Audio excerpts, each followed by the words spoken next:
welcome and thank you for watching this panel discussion with our bilingual counseling assistants in honor of Celebrate Diversity Month. My name is Tori Potenza and I am the program manager for the Office of Diversity, Equity, and Inclusion, and I'll be moderating the panel discussion today. So we will be highlighting some of our bilingual counseling assistants, also known as BCAs, that work throughout the district. There are about 157 languages that are spoken throughout the district, which means there are a lot of students, families, and staff that utilize the support of BCAs, who work hard each day to support families, students, and staff in our schools. Many people think that the work of BCAs is only really to do with interpretation within schools, but oftentimes that work goes much further than that. So we will get to hear a little bit more in detail of what that work looks like. In terms of logistics, we will give our panelists an opportunity to introduce themselves, and then I will start asking you some questions. So for the introductions, I'm just going to ask what your name is, if you don't mind introducing yourself, what languages you speak, and then tell us a little bit about how you got into this role.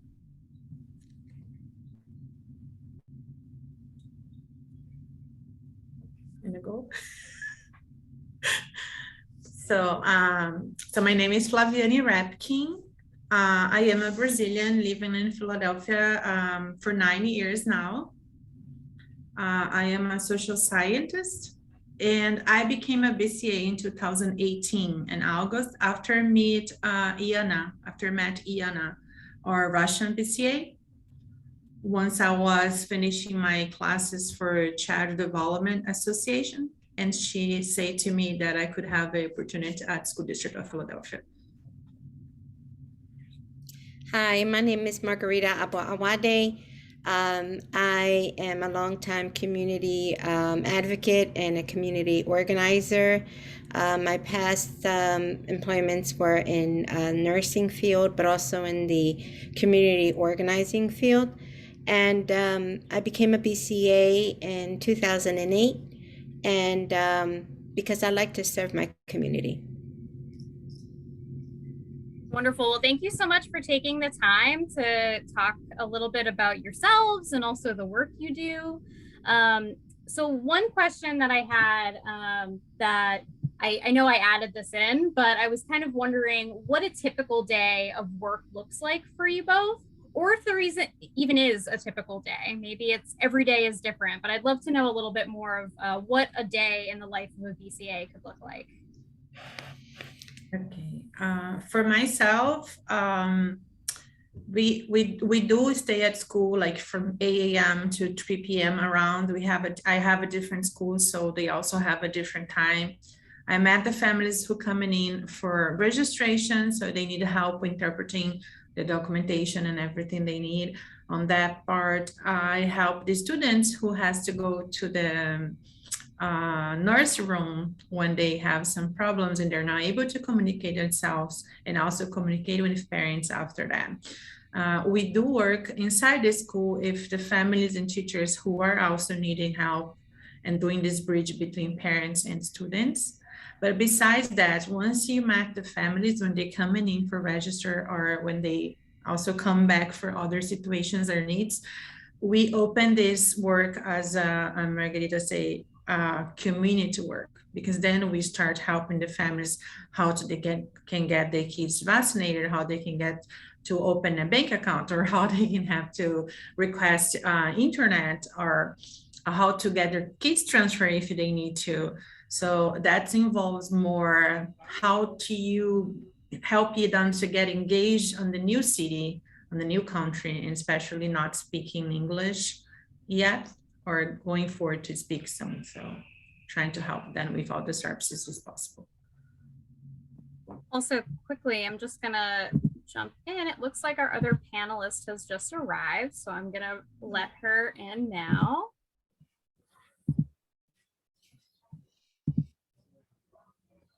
All right, hello there. She's in the mood. Yeah, I could see. Yeah, it looks like you're muted, but whenever you're ready, feel free to turn your camera on. Margarita, would you like to go ahead and answer like what a typical day looks like for you? Well, every school has its own climate and its own, logistics when it comes to what types of families. I speak Spanish, and as a bilingual counseling assistant, we do a lot of social work / interpretation / community connections. So there's like different hats that we wear, depending on the need of that particular family or student. But one thing that we all do is to ensure that each child has access to an equal education, regardless of their second language or their first language, and English being their second language. So to ensure that, we need to know sometimes what's the background, educational background of the child and the family, and how educated they are when it comes to, connecting with the school district. And many times they don't know the system and how to go and navigate the system. So we have to ensure that we teach them how to navigate the system so that their, child can be successful in the school that they're in.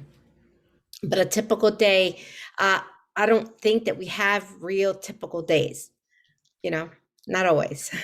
Yes. That makes a lot of sense, especially it sounds like your job is much more far-reaching than I would have assumed right off the bat. So it's interesting to hear how much you're helping families in different capacities. So my next question is, what have been some of the most rewarding parts about your job? And are there any particular wins or success stories that you'd like to share? For me, it's while you're working with the family, as soon as you meet, and you don't stop. I have seen that happen to myself, even when the people got transferred to, I'm sorry. We're gonna need this room clear at like 2:35. I'm sorry, I have to stop. They asked me to change the room. That's, information and not really a request, actually. I'm sorry for that. That's okay. I'll answer just this one and then I'll try to find some other place. Sounds good. So for myself, I felt like it is really rewarding because when you met the family at school, you actually don't lost track of them, or they don't lost track of yourself anymore. So they trying to come to school in the days you were there. And if they have any questions about what they have to do or how they can do something around the community or in the different schools or in our schools, or in the kids come from elementary to high school, if it has somebody there that's going to do the same work as you do, or of course the same position. So when you see those families walking through the process, understanding what they're doing without necessarily having you 100% of the time giving the steps, this is extremely rewarded. Like, that's what I understand. Being the bridge between, I don't know how to get here on my own, or I don't know how to ask it then. How can I tell the teacher what I need? Or how can I let my, the minimum information that everybody knows how to do in English as a English learning, we don't know, and those families doesn't know. So this is really something that brings our day when we see they can start walking on their own, at least a little bit. It's really rewarding. I'll try to find some place to go. Oh yeah, you're good. In the meantime, would our additional panelists like to introduce herself and talk a little bit about how you became a BCA? You're still muted, unfortunately. All right. Hello, everyone. Hi. I am. My name is Mrs. Chow Hua, and I became the BCA when my children started high school, and I decided to go to work. And for about a decade, I volunteered to help out at my children's school. So one of the most rewarding experience about my job is that I'm able to help the LEP parents to understand the school policies, the U.S. culture, and finally to see a smile face on the students' face, especially on the parents' faces. Yeah, that's wonderful. Thank you for sharing. Margarita, would you like to share your rewarding experience as well? Wow, I've had so many, and I think that, in the role that we have, we're spread around depending on the, the amount of that language that you speak is in that area, right? So we get placed in different areas depending on, the climate in the area, whether it's, is there a large population of Spanish speakers per se? I'm going to speak for my language because that's what I do. Then you would be switched schools, so you would have, the opportunity to look. We're allotting more Spanish speakers to the Northeast per se, because we have an influx of Spanish speaking families coming in from different Latin American countries. But one of the most important things for me is when I see students that I've seen from like second grade or fourth grade, and then when they're graduating high school, all the accomplishments that they've made and their parents and the connection, and them like coming to the school wherever it is, or trying to find me and say, look, I want you to come to my graduation, or for the parents to reach out to me and say, I want you to, you were such a big part of my child's success by helping all of us. You were able to teach us, what we needed in order to get here. And I had one particular family who came and seeked asylum here because of the war and, the circumstances over and in Colombia. And they came and it was middle school. So at a few years down the line, I help these families all the time. A few years down the line, I'm at a high school and the child's there. And when she sees me, when I walked into the ESOL classroom to, collaborate with the ESOL teacher, she started crying. And when I saw her and she was crying, I just, of course, I had to start crying. And so I went through that last 2 years of her in high school, and was fortunate enough to go to her graduation as well, and help her sign up for community college. I mean, that right there is fulfilling, helping these young girls get out of such a difficult situation, and having lost 2 siblings and a father to these gang wars was it was emotional for me. And that's all we hope for, is that these parents can learn to access what they need for their students, for their child, and for their child to be successful and be able to have a decent life. Yeah, those are also wonderful. Thank you for sharing those experiences. My next question for you all is, what are some things you wish other people in the district knew about your job? Margarita, I really want you to do that first. Well, sometimes, let me see how I can put it. I think that they don't understand the technique or the skill that is used in order to interpret. They think that, oh, you just say what I just said. They don't understand the process in your mind and the cultural connection and the cultural literacy that goes along with what you're interpreting. And they think that it's a quick fix. Oh, you just say that, their child was, came late 10 times, and that's not acceptable. Or, we need to have a meeting for such and such a thing. There's certain culture that comes with those families, and we have to understand that not everything that is taught here in the United States and is taught in other countries. So we need to be culturally,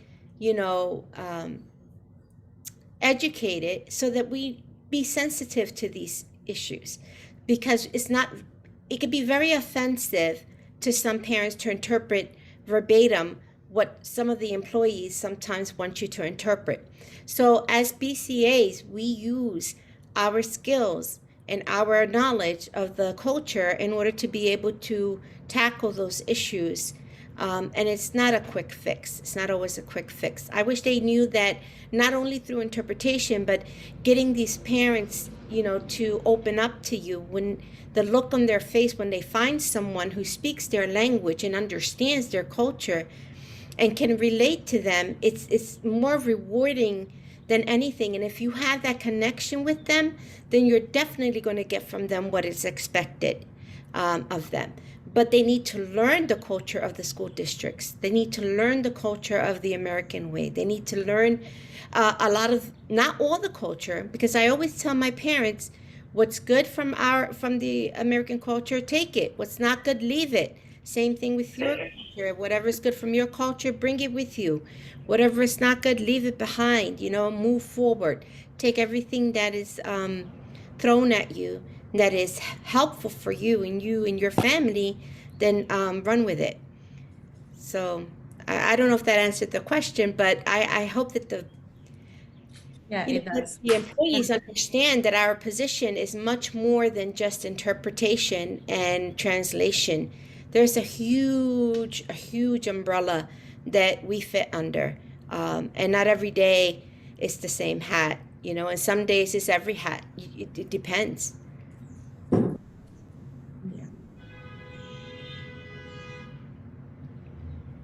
Do any of our other panelists want to offer some thoughts? Yeah, I asked Margarita because her acknowledgement, not only as a BCA or in the community service, but as I know is huge, and I appreciate her words a lot. Exactly. What we see is that when they ask us to do interpretation, they're most of the time understanding that A is A, B is B. When they give the parents a tool to work on, our parents can communicate to our school using the class dojo, for example. All the teachers can be in touch with the parents. The parents can write in their own language, and then the teacher is gonna answer in English, the parents are gonna read in their own language. That's only one example. That doesn't work like that. Many times the translation comes wrong. It's a really rude translation that comes up an app. And many times we have parents who came to certain part of our country or my country that says, I never touched a cell phone before, a smartphone before. I don't know what is email. What is email? I don't have one. And then I say, well, this envelope on your phone that comes with that. So automatically somebody made one for you, but you never knew. I don't know how to use it. So it's not like only have a tool or only have a person who's going to do the interpretation and say, that's it. We are all set here with this family. No, the BCAs comes along as this bridge that's going to go across this bridge with the family, because they can have a cell phone now, but they never had one before. We have families who use WhatsApp to communicate with others. And when they don't know, their own cell phone has their own text message. That's not only WhatsApp. So that's the important thing, that is really, really a major thing in schools when they're not open to understand what our second language needs to be engaged, and needs to know that the BCAs are there for, like when your BCA are there, it's different than have a language line interpretation that is useful, it's amazing too. But when you have that connection with the family that Margarita mentioned before, you can go further away with that family, because they need some details that other two are not going to bring to them. Even the two being amazing, like you say today about changing our kind of emails, like what you're using now. I know it's going to have a lot of good things to me to use, but today on the transition, how can I do that speaking English? Mm-hmm. Imagine it for somebody who never see it. True. Hi. I'm sorry. Today I'm hoping now. So now is dismissal at this school. I thought that I'm okay, but I'm not. So it's just a little noisy background. That's the nature of the BCA. We never know what happened. To me, like my two colleges share, So I would like, the people in the district to understand that most BCA are working very hard to support our LEP students and parents. Um, if I just share a case in point, it's a story about a single construction working mother. She works out of the state to support her 3 teenagers. And I found out because of her attendance. And we found out the mother rent a room in the house for her kid to stay to go to school. The children didn't have food to eat. One of the kids attempted to commit suicide. The school counselor tried to contact the and explain to mom, but a lot of time, but he failed to do so. So he came to me. So I was very persisting, calling, and finally got in touch with mother.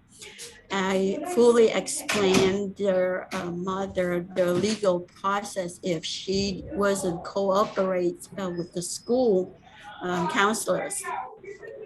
So we put, finally we put the family in for homeless program, and the students stay in the crisis shelter for a week.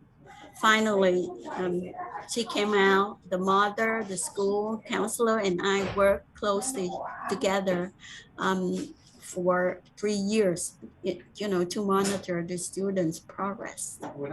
And finally, the student graduated and had a full scholarship to one of the college that she got accepted to. I was in tears when I saw the whole family came for the student graduation ceremony.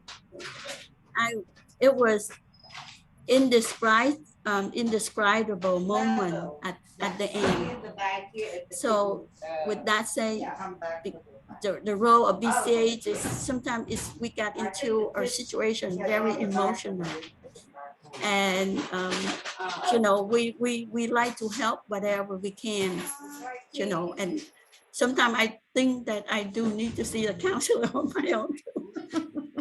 So basically, because the BCA, we understand the cultural differences, connected to our parents for the student success. We take good care of our parents when they come to us for help. And it's not easy for us because the translation interpretation, it requires a very critical thinking when you do, and then when you have many issues on some day that you unexpected. So I would like the district to realize and, to appreciate, the role that we are in. Yeah, thank you so much, all of you, for sharing all of that. I mean, I know from my experience just watching interpreters, I'm always so impressed because I feel like my brain just would never be able to work that hard.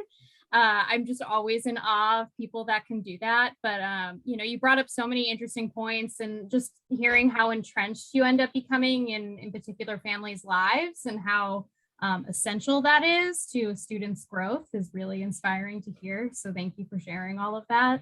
One of the questions I wanted to ask was, what kinds of resources do you or your office offer, and how can people learn more about accessing this? I'm gonna go, Margarita.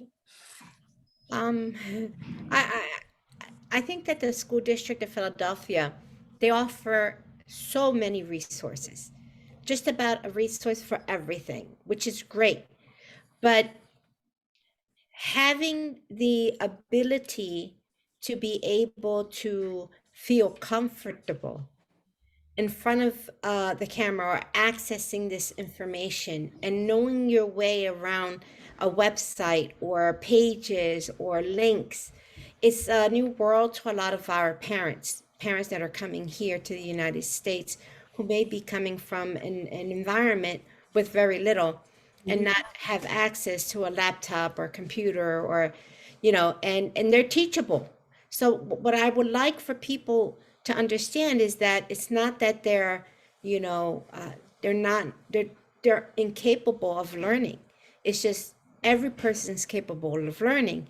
It's accepting and opening and connecting yourself in order to be able to allow them to feel comfortable enough to put down their wall and their guard and really pay attention and learn. But they offer so many resources that the parents, if they only had that opportunity, we as BCAs, we teach them how to have a parent portal per se. I'm glad that they're updating the computer, because when we used to have workshops and we would have I'm going to ask for the access to the SIS. Having all the parents at the same time trying to make a parent portal will bombard, the links. Okay, then just forget issues with the connection and opening an account. But I'm hoping that improves over time in the district.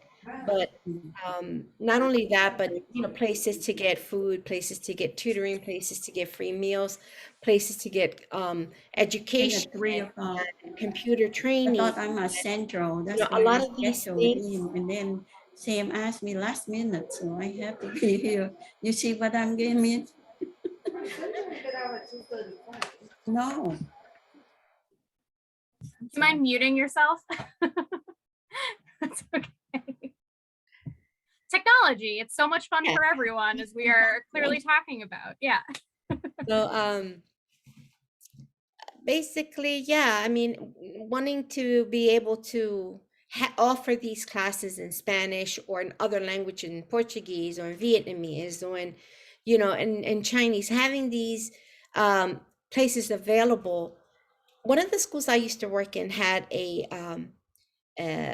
was a community center right inside the building, where the parents would come and have access. Like, they would have computers available, a smart screen, and everything that you needed to be able to help them learn how to navigate whatever resource that they needed. It was amazing. And I wish we had that in every school for every BCA. I really do, because it would be so helpful for the parents to be able to come in and feel that comfort. I used to have parents come in and I used to give them these little porcelain cups. And each time they came to a workshop, they would write down, what is something new that you learned today? And they would add it to the cup. And every time the cup would get full, so it was small, every time the cup would get full, they take out all the knowledge that they've learned, review it, and then start filling it up again. By the end of the year, they had gained so much knowledge that it just, it was, these types of things are what the BCAs need. BCAs need more, access to all these things so that we can help our parents more. May I add to that too? Resources, one of the resources that we say we do need is we need our own office. We need our own printer and at least 2 computers available for the parents when they come in, and we can help them, we can guide them whenever they are available. So we have to be more flexibility or resources, like, okay, if you cannot have this, here, sit on the computer, we guide you, we print it out for you. And that would be wonderful. We lack of that. So, and also it would be nice, besides the BCA's office, we should have a private parent meeting room, or the student, because sometimes we need privacy in some, issue that it require really confidential, space. And I really, really think that is the most important that we all need. If Flavians and, Margarita agree, we run through a lot of this. Mm-hmm. we're always advocating for ourselves as well. I mean, I think it's a position that's not available in every state, right? So this is a very indifferent type of a position that not everyone knows the needs for this position, what they need. Now, like I said, every school climate is different. So maybe not every school may need access to that much. But if the administration really wants to have the most outcome out of their students and their families, and the BCA is there for them, they should take advantage of that and give us access to every possible thing that we could possibly use to get their students and families there.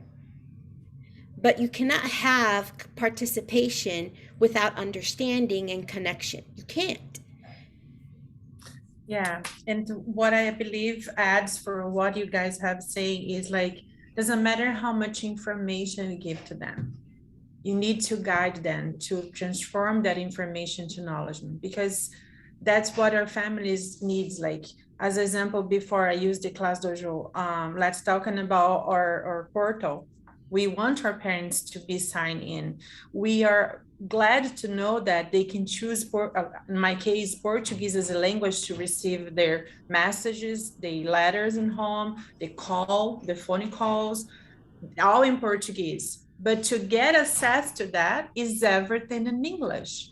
So they have to go through all the process. They have to make sure all their information is okay with the secretaries on SEAS, that's our system, that BCAs has no access. So when the parents ask us to be I want to do the parent portal. So we need to make sure we know their name on the system. We need to make sure they know exactly how is the name on the system. If they have a updated email on the system, if their cell phone is updated on the system, and we have to use a tool called SchoolNet that is not updated daily. That is the old system. So that's the only one we can see. We're not requesting to change anything, to edit anything. We're just requesting to have access to see what SEAS has so we can help our families to walk through.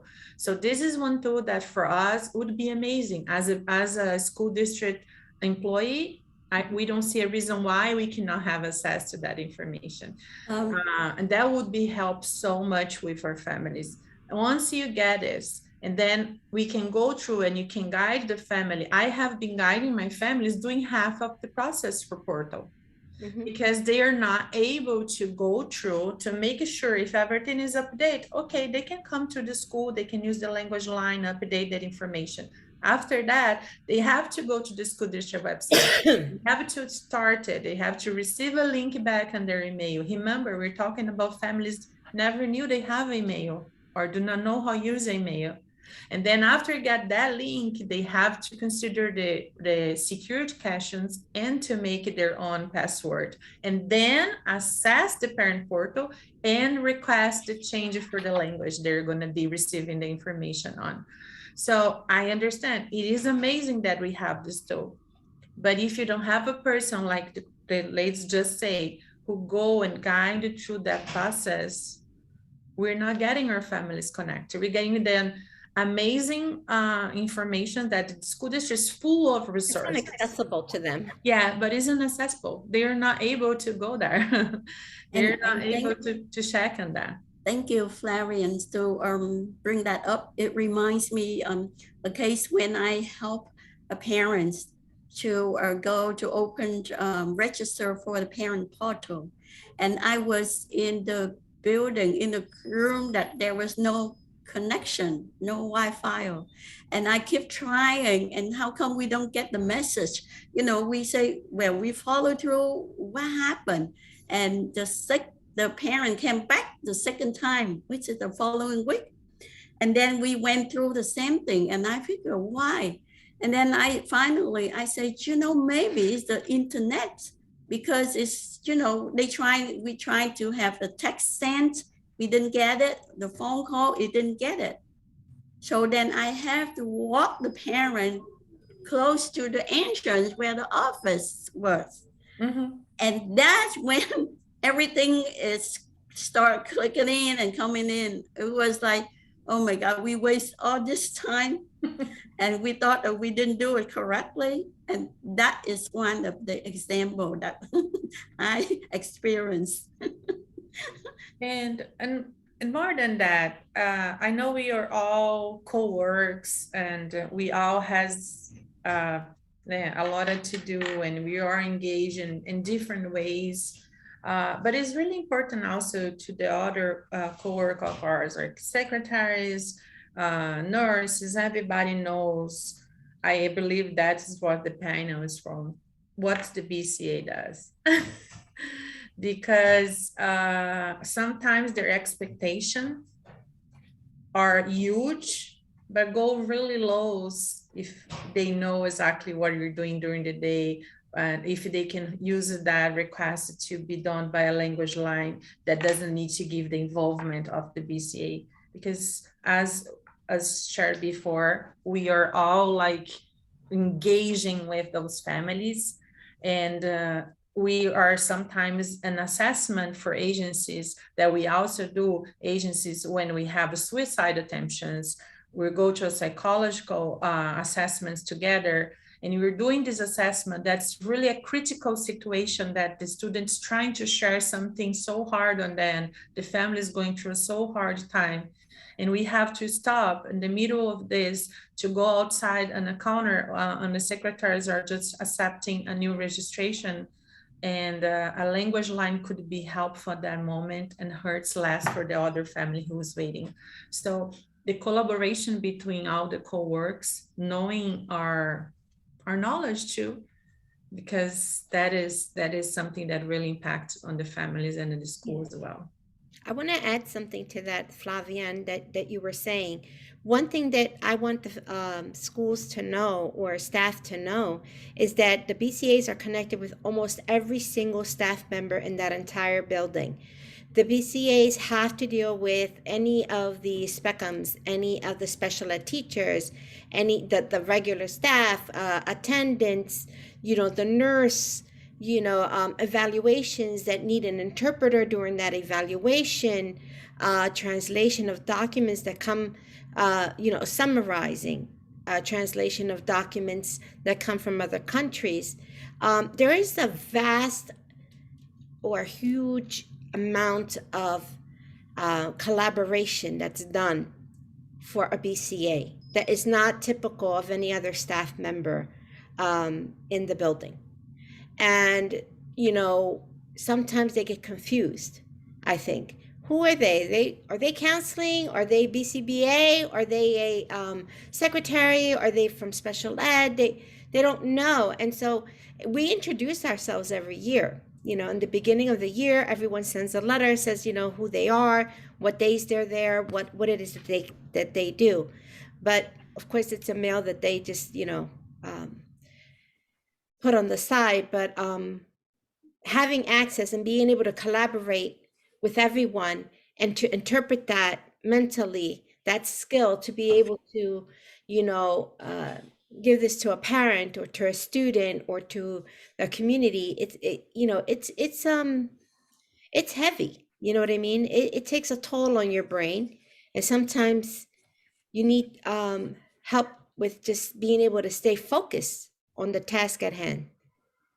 Adding the fact that we are talking about a second language. So you speak to me in English, I have to receive that information, I have to process that information, I have to give it back to my family in Portuguese, I have to hear from my family, I have to give it back to other person in English. And it is a long process that goes really fast on your brain and takes a lot of our energy.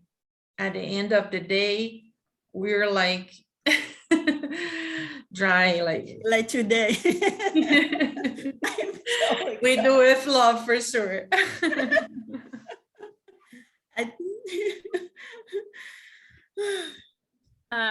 Well, thank you all so much for sharing those insights. Those are so important. And, you know, it's interesting to hear too, because I think we've all, you know, kind of just as a society established that email is like the best way to communicate with people now.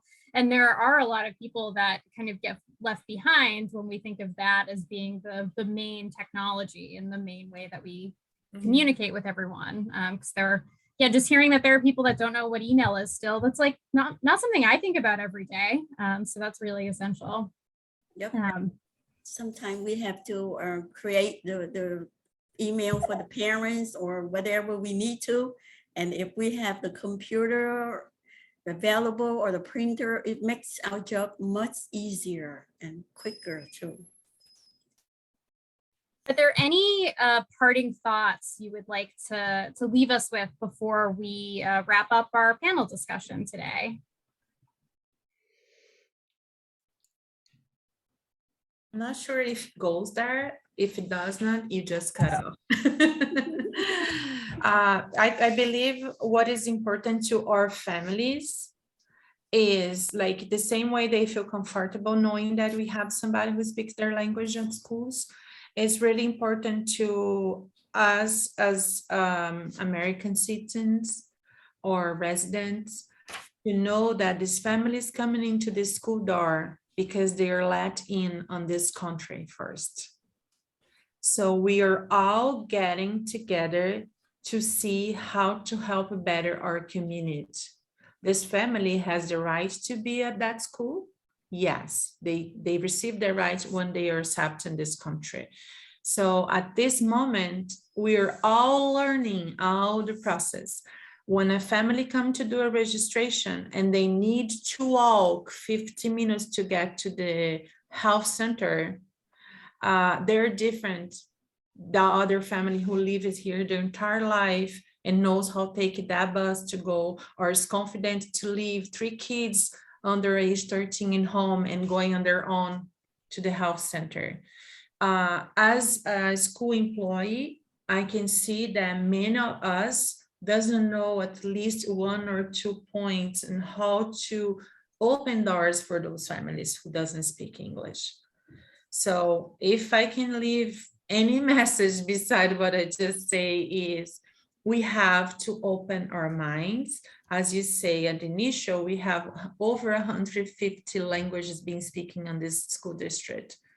And these people are trying to adequate themselves, to go through the process of a second language, to live in a better country. They're not coming here only for fun, only for Disneyland. They're coming here to learn, to have a better life, and to be part of that education life of their kids. So all of us need to open our minds to find a better way to acknowledge that. And I believe the BCAs are a great point on their school. They need to use our work as better as can. But if it doesn't answer your question, you can cut off. Oh, that was great. Thank you. Any other thoughts before we wrap up?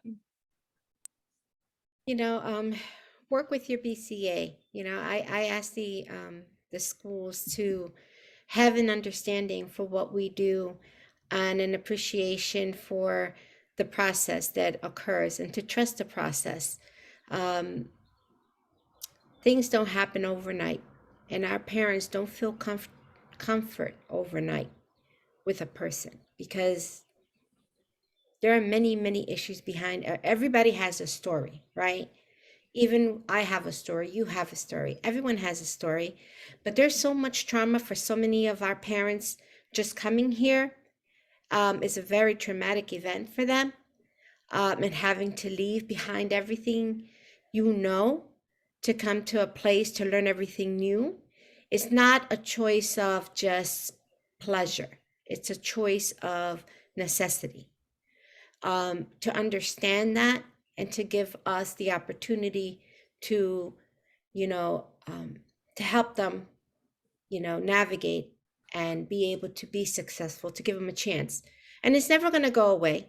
And once one influx of a certain language or families move on and learn, then you get influx families, and so it's going to be an ongoing thing. It's never going to stop. So trusting the process is very important.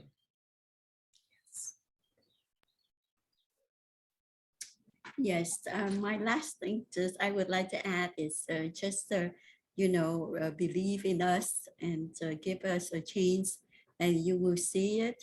Most of us are very hard working BCAs. I know, and we know who is doing what, and how far we go, and we have many stories to share. To all of you. So it's difficult, and we are learning and understanding. And until now, I'm still learning and understanding. Every So day. we just be happy and forgive, forget, and understand and open your heart. And we all human beings. That's all I can say. That's a good ending. We are all human beings. Yes, and everyone deserves a chance. Absolutely. Yeah, thank you all so much for sharing your insight, your stories. It was really lovely to hear from you all and just get a chance to really appreciate how much work you all do in the district. So thank you for that. Thank you to anyone that is listening. I hope that you find this helpful and insightful. This panel will be available on the DEI Office YouTube channel, so you're welcome to watch it at any time. And there will be plenty more events this April in honor of Celebrate Diversity Month, so make sure to look at the DEI page for that. And thank you all again. Yay, diversity. Thank you, guys. Thank you. It's really nice to talk to you too, Tori. Thank you, guys.